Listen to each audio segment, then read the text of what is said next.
"This is Catherine, my quiet child," my father said, as he introduced me to my brother's wealthy in-laws. "She doesn't have big ambitions, mostly volunteers at a clinic." The guest smiled, that polite, condescending smile you only see in high society circles, the kind that tells you they've already decided you're insignificant. My cheeks burned with heat until the 4 groomsmen young men in identical tuxedos stepped forward. One of them, Tyler, spoke up, loud, clear, and cutting straight through the conversation. "Mr. Reed, with all due respect, that woman is Dr. Reed. She's our chief of neurosurgery. We're her residents." My father's smile froze. The wineglass in his hand trembled, and he choked, spraying a thin mist of wine from his lips. The silence in that ballroom was deafening. My father Kenneth just stood there, his face frozen in that shocked, angry expression. My groomsmen, my doctors, hadn't just defended me.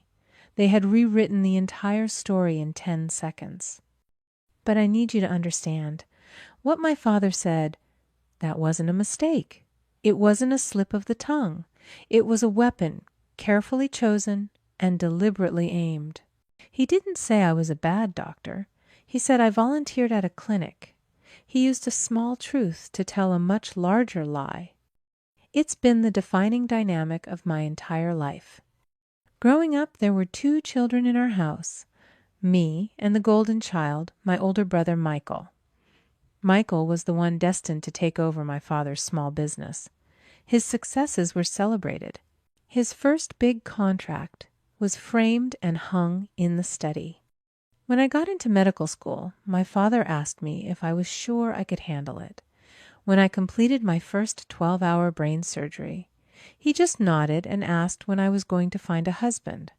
I was the black sheep, the quiet one, the one who was not ambitious because my ambition didn't look like his. The volunteer clinic. That part was true. It was my one passion project, the one thing I did just for me. I started it with the inheritance my mother left me away to honor her memory by giving back.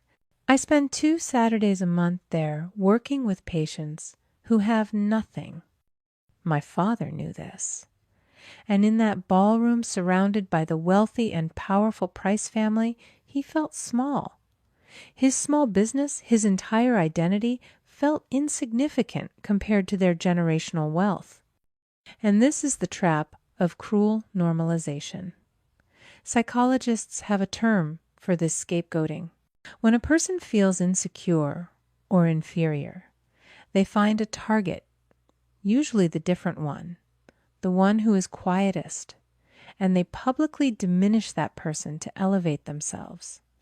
By painting me as a simple, ambitionless volunteer, he was trying to tell the Prices, "Don't worry, I'm still in control.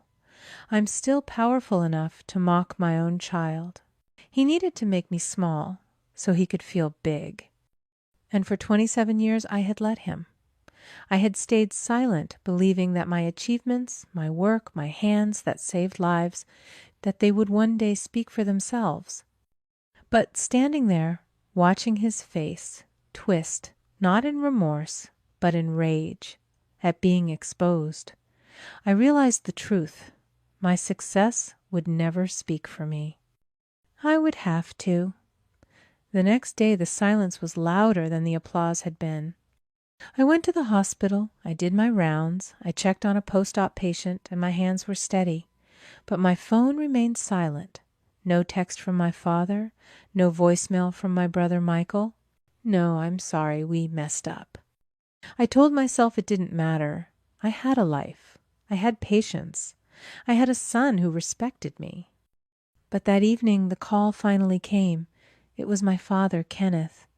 I braced myself, expecting, I don't know what, a grudging apology, an angry truce. I answered, "Hello." His voice was cold, sharp. "You embarrassed me, Catherine." I waited. The old me would have apologized. The old me would have said, I'm sorry. I didn't mean for that to happen, but I just stood in my kitchen, listening to the hum of the refrigerator.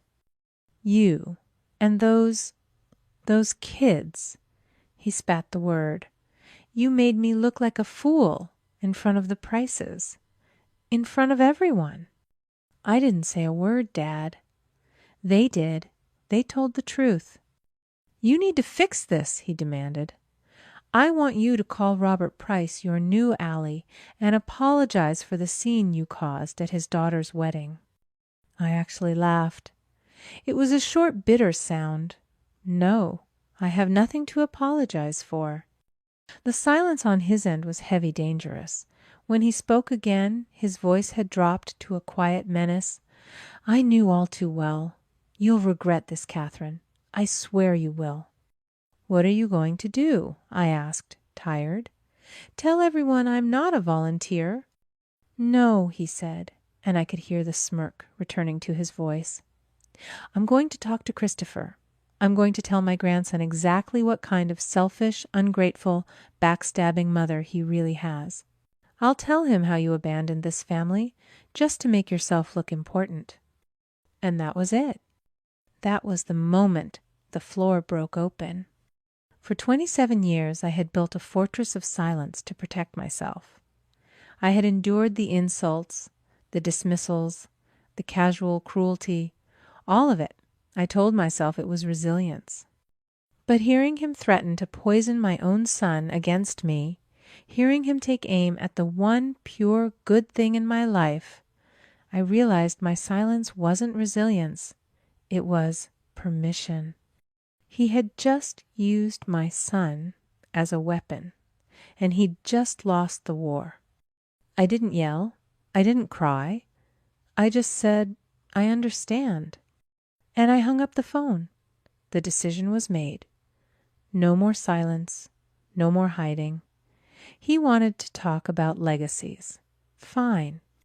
It was time to build mine. I didn't call my son. I didn't call my brother. I didn't call anyone. My father wanted a war. Fine. But he was trained for bar fights. I was trained for strategy. I sat at my desk and opened my laptop. I didn't look at his texts, which were already flooding my screen. I opened my private financial portfolio. My mother had left me her own inheritance years ago, a quiet sum I had never touched. I had always kept it separate, waiting for something, waiting for a moment that mattered. This was the moment. I didn't call my father's business partners. I didn't call his friends. I called the chief of development at my hospital. Sarah, I said, my voice perfectly level, it's Catherine Reed. I'd like to make a donation to establish a new scholarship fund. Dr. Reed, that's wonderful. What did you have in mind?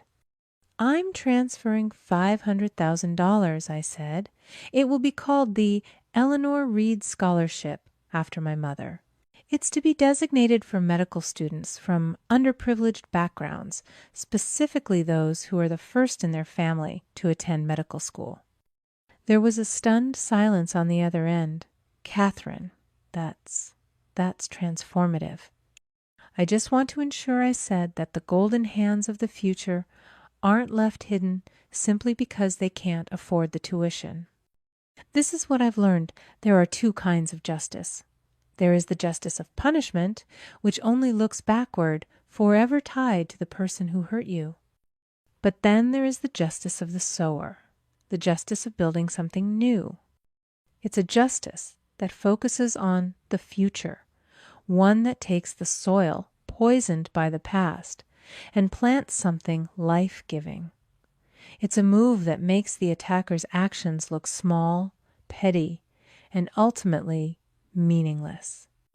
My father wanted to destroy my name. I would make the Reed name synonymous with hope. I finished the transfer. The fund was established. Then I made the second call. My son's new father-in-law, Robert Price, the man who had sat at that wedding reception, a major donor to my own hospital, and watched. He knew exactly who I was when my father spoke. He had known for a year, and he had stayed silent, enjoying the show. He answered on the first ring. Dr. Reed. What a surprise! Robert, I said, my voice warm professional, I'm calling with some good news. I've just established the Eleanor Reed Scholarship at the hospital, a $500,000 endowment for incoming students. That's incredibly generous, Catherine. Thank you. But I was hoping for a small favor. I'm putting together the honorary board, and I know how much the hospital's future means to you. I would be honored if you would accept the position of founding co-chair. I let the words hang in the air. I hadn't accused him. I hadn't asked why he stayed silent. I had invited him. Now he had to make a choice. He could quietly decline and risk me asking why, or he could publicly align himself with me and against the man who had mocked me. I had just handed him a scalpel, and I waited to see whose side he would cut. Robert Price didn't hesitate. Catherine, he said, his voice smooth as polished steel, I would be honored. Consider it done. I'll have my assistant coordinate with the hospital's press office immediately. He understood the move. He knew exactly what I was doing. He had seen the battlefield, and he had just publicly chosen the winning side. I felt calm, but there was one more front, my father's threat, the call to my son. For the next few hours I couldn't focus. I sat in my office staring at patient files, but all I could see was my father's face. All I could hear was his voice poisoning Christopher's mind. Christopher was a good kid, but he'd grown up hearing his grandfather's casual dismissals of me. What if this was the time it finally stuck? What if my father finally managed to drive a wedge between us? My phone buzzed. It was Christopher. I answered, my heart hammering against my ribs. Chris, honey, are you okay? I'm fine, Mom, he said, but his voice was tight. Grandpa just called me. I closed my eyes. Oh, Chris, I'm so sorry. Mom, stop, he interrupted. Don't apologize. I wanted you to know what he said. I listened as my son recounted the 20-minute tirade. How I was selfish, how I was ungrateful, how I'd abandoned the family and embarrassed everyone just to make myself look important. And what did you say? I whispered, afraid of the answer. There was a long pause. I told him he was wrong, Christopher said, his voice quiet but firm. I told him I was at the wedding. I saw what he did. I told him those men, your residents, treated you with more respect than he ever has. And I told him that if that is what he calls family, then I'm glad I take after you. The tears came then, hot and fast, not tears of sadness, but of a profound, shattering relief. Mom, you still there? I'm here, honey. I'm here. Thank you. You have no idea what that means to me. I should have said it sooner, he said, his voice cracking just a little. I'm so sorry I let him talk about you like that for so long. We're done letting him, I said. Both of us. We hung up, and I was still wiping my eyes when my phone buzzed again. This time it was an email alert from the hospital's PR department. For immediate release, the Price Foundation pledges $500 0002. Match Dr. Catherine Reed's new scholarship fund. I clicked the link. There it was on every local newswire. A photo of Robert Price smiling, shaking hands with the hospital CEO. The quote was devastating in its precision. We are proud to stand with visionaries like Dr. Catherine Reed, the press release read. Her golden hands save lives in the operating room, and her generosity with the Eleanor Reed Scholarship will now save the futures of countless students. The Price Foundation is thrilled to match her commitment to building a legacy of excellence and opportunity. I stared at the words: visionary, golden hands, legacy. My father was completely trapped. He couldn't attack me without attacking the hospital's biggest donor. He couldn't diminish my career without looking like a fool. And he couldn't call me ungrateful when the entire city was reading about my $500,000 donation. He had tried to erase my name, and in doing so he had given me the power to carve it into stone. The hospital auditorium was packed. It wasn't a ballroom, but it felt more important. It was filled with surgeons in their white coats, trustees in suits, and young medical students who looked at the stage with a kind of desperate hope. Christopher and Olivia were in the front row. My 4 residents, Tyler, Ethan, Logan, and Sean, were standing in the back looking proud.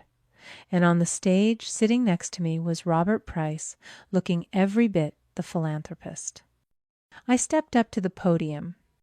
My mother, Eleanor Reed, the first, began my voice steady, was a woman who believed in golden hands. She believed that some people were born with a gift for healing, for creating, for building. But she also knew that a gift is useless if the hands are kept hidden, or if they're never given the tools to do the work. I looked out at the audience, at the young faces in the crowd. I established this scholarship in her name, not just as a donation, but as an investment in all the brilliant, capable, golden hands that society so often overlooks simply because they don't come from the right family or the right zip code. As I was speaking, I saw the doors at the back of the auditorium swing open. My father, Kenneth, slipped in. He looked small. He wasn't the raging, confident man from the wedding. He looked old, lost, and completely out of place, his eyes scanning the room until they locked on me. For a second, my breath caught. The old fear, the old instinct to shrink, rose up in my throat. I met his gaze, and I held it. I didn't falter. I didn't look away. I simply continued my speech, speaking directly to him. We as doctors, I said, my voice resonating with a new, clear authority, understand the power of sharp instruments. Words are like scalpels. They can be used to meticulously heal, or they can be used to cut, to wound, to sever. We all make that choice. Today, with this fund, we choose to heal. I finished my speech to a wave of applause. I sat down, my heart pounding, but I felt steady. Then Robert Price stood up to speak. I've been a donor to this hospital for 20 years, he began, but I've rarely been as inspired as I am today. Dr. Reed's work, both in the operating room and now in this community, is a testament to what golden hands can truly achieve. He looked at me then at my father, who was still standing in the back, trapped. Dr. Reed's initial contribution was profoundly generous. The Price Foundation immediately agreed to match it. However, he paused, letting the room go silent. After hearing her words today, and in recognition of her extraordinary leadership, the Price Foundation has decided to double our contribution. We will make this a $1 million fund. The room erupted. The applause was thunderous. The residents were cheering. Christopher was on his feet, beaming. I looked at my father. He was just standing there alone, watching as the entire room gave me a standing ovation. He was invisible. He was the one on the outside. He had become the one thing he had always accused me of, being the silent, ambitionless person in the corner watching someone else's success. The applause was still echoing as I stepped down from the podium. I was shaking, but it was the good kind of shaking, the kind that comes after the adrenaline fades and you realize you're still standing. I moved through the crowd, accepting handshakes and congratulations, making my way toward Christopher, who just pulled me into a hug.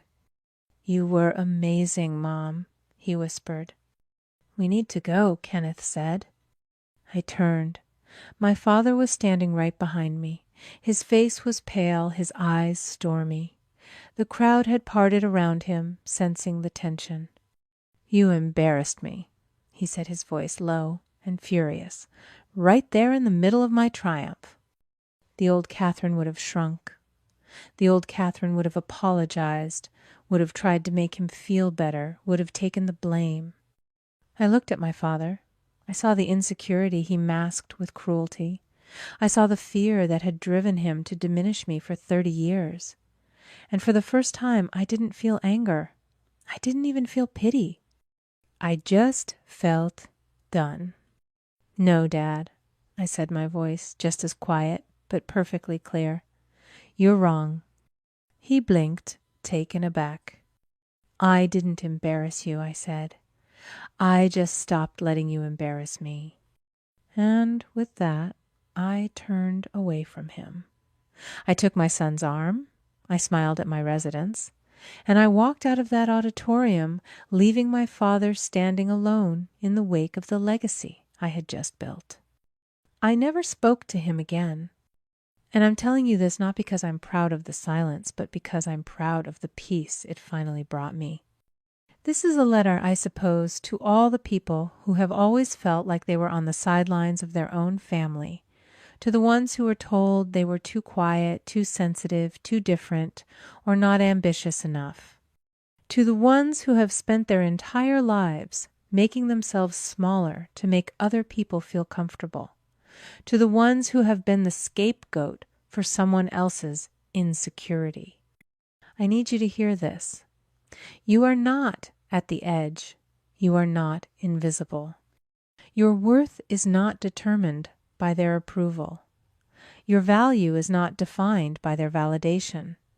The quiet work you do matters. The kindness you show, the integrity you hold, the passions you follow in silence, those are not ambitionless. That is the deepest ambition of all, to be true to yourself when the world is trying to make you someone else. You do not need their permission to be proud of who you are. You do not need to wait for them to see you. You can see yourself. Your legacy isn't written by their words, it's built by your actions.